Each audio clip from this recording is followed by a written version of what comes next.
Hey guys, welcome back to my channel. இன்றைக்கி நம்ம வீடியோவில் என்ன பார்க்க போகிறோன்னா, ஒரு ஹெல்தியான பாயாச ரெசிபி தாங்க பார்க்க போகிறோம்.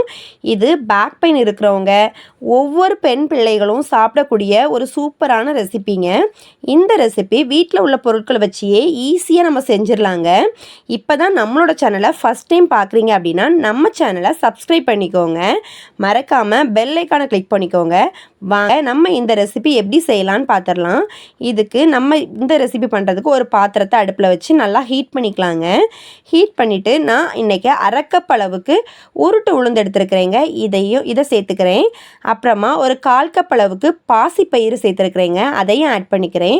1 ஸ்பூன் அளவுக்கு பச்சரிசி சேர்த்துருக்குறேங்க. இதையும் ஆட் பண்ணிக்கிறேன். இப்போ இதை மூணையும் நல்லா வறுத்து எடுத்துக்கலாங்க. நல்லா ப்ரௌனிஷாக வர அளவுக்கு நம்ம வறுத்து எடுத்துக்கலாம். அடுப்பை சிம்மில் வச்சுக்கோங்க. சிம்மில் வச்சுட்டு மெதுவாக வறுத்து எடுத்துக்கோங்க. கலர் சேஞ்ச் ஆகி நல்லா ப்ரௌனாக வரணுங்க. அந்த அளவுக்கு வறுத்து எடுத்துக்கலாம். அப்போ தான் நம்மளுக்கு நல்லா அரைப்பட்டு வருங்க. இந்த ரெசிபி நம்ம ஈஸியாக சீக்கிரமாக செஞ்சிடலாம். அண்ட் ரொம்பவே ஹெல்திங்க. பெரியவங்க சின்னவங்கன்னு சொல்லிட்டு எல்லாருமே சாப்பிடலாம். பாருங்கள், நல்லா கலர் சேஞ்ச் ஆகி வந்துடுச்சு. நல்லா கலர் சேஞ்ச் ஆகி வந்ததுமே இதை நம்ம வேறு ஒரு பாத்திரத்தில் ட்ரான்ஸ்ஃபர் பண்ணி வச்சிடலாங்க. ஒரு கரண்டி வச்சு நல்லா விரித்து விட்டுக்கோங்க. அப்படின்னா சீக்கிரமே ஆறி வந்துடும். நல்லா ஆறினதுமே நம்ம இதை ஒரு பாத்திரத்தை மிக்ஸி ஜார் எடுத்துக்கலாங்க. மிக்ஸி ஜாரில் ட்ரான்ஸ்ஃபர் பண்ணிடலாம். இது கூடவே ஒரு 2 ஏலக்காய் ஆட் பண்ணிக்கோங்க. இதை நல்லா பவுட்ரு பண்ணி எடுத்துகிட்டு வந்துடலாங்க. திரின்னு இல்லாத அளவுக்கு நல்லா பவுடராக அரைச்சி எடுத்துகிட்டு வந்துடலாம். இப்போ நம்ம எந்த பாத்திரத்தில் பாயசம் செய்யணுமோ அந்த பாத்திரத்தை எடுத்துக்கலாம். அதில் இந்த பவுடரை அப்படியே கொட்டிக்கலாங்க. 1 கப் அளவுக்கு தண்ணி ஊற்றி கட்டி எதுவும் இல்லாத மாதிரி விஸ்கை வச்சு நல்லா மிக்ஸ் பண்ணி விடலாங்க. கட்டி எதுவுமே இருக்கக்கூடாது. பாருங்கள், இந்த அளவுக்கு நல்லா மிக்ஸ் பண்ணி விட்டுறலாம். நல்லா கரைஞ்சிடுச்சு. இப்போ அடுப்பு ஆன் பண்ணி பாத்திரத்தை அடுப்பில் வச்சுருங்கங்க. இப்போ இந்த உளுந்து நல்லா பாசிப்பயிறு எல்லாமே நல்லா வெந்து வரணும். ஹீட் ஆகிற வரைக்கும் நம்ம அடுப்பை ஹை ஃப்ளேமில் வைக்கலாம். கொஞ்சம் ஹீட் ஆனதுக்கப்புறமே சிம்மில் வச்சு நல்லா கிண்டி விட்டுறலாங்க. நான் பாருங்கள், ஓரளவுக்கு வெந்து வந்துடுச்சு. இப்போ இது கூட நம்ம 1 கப் அளவுக்கு பால் ஆட் பண்ணிக்கலாங்க.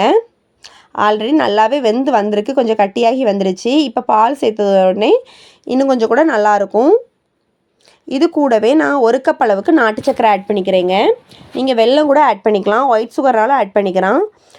நம்ம நாட்டு சக்கரை வெல்லம் சேர்க்கும்போது கொஞ்சம் கூட ஹெல்திங்க. நான் நாட்டு சக்கரை ஆட் பண்ணிக்கிறேன். பாருங்கள், நல்லா வந்துருச்சு. கட்டி எதுவும் வராத அளவுக்கு நல்லா மிக்ஸ் பண்ணிகிட்டே இருக்கணுங்க. சூப்பரான பாயாசம் ரெடி ஆகிடுச்சு. இப்போ நம்ம இதை தனியாக எடுத்து வச்சிடலாம்.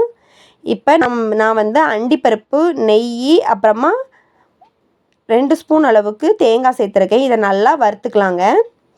நெய் கூட வறுத்து சேர்க்கும்போது மணமாகவும் இருக்கும், டேஸ்ட்டாகவும் இருக்கும். அந்த தேங்காயும் அண்டிப்பருப்பும் நம்ம பாயசம் சாப்பிடும்போது ரிச் டேஸ்ட் கொடுக்குங்க. ட்ரான்ஸ்ஃபர் பண்ணி அப்படியே நல்லா கிண்டி விட்டுறலாங்க.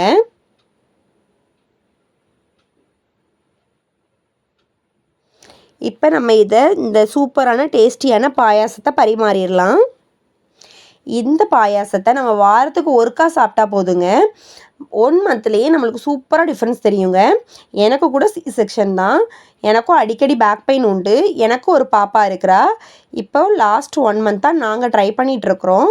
பாப்பா ரொம்ப சாப்பிட மாட்டா. இருந்தாலும் ஒரு 5 ஸ்பூனாவது நான் அவளுக்கு கொடுத்துருவேன்.